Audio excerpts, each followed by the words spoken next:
దేశము ప్రజలను సృష్టించి పెంచి రక్షించువో భగవా.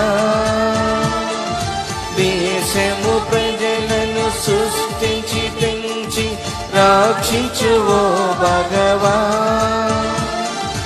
ఇప్పుడు ఎప్పుడు కాయుము దేవా, ఇప్పుడు కాయుము దేవా, ఆలించు మా మొర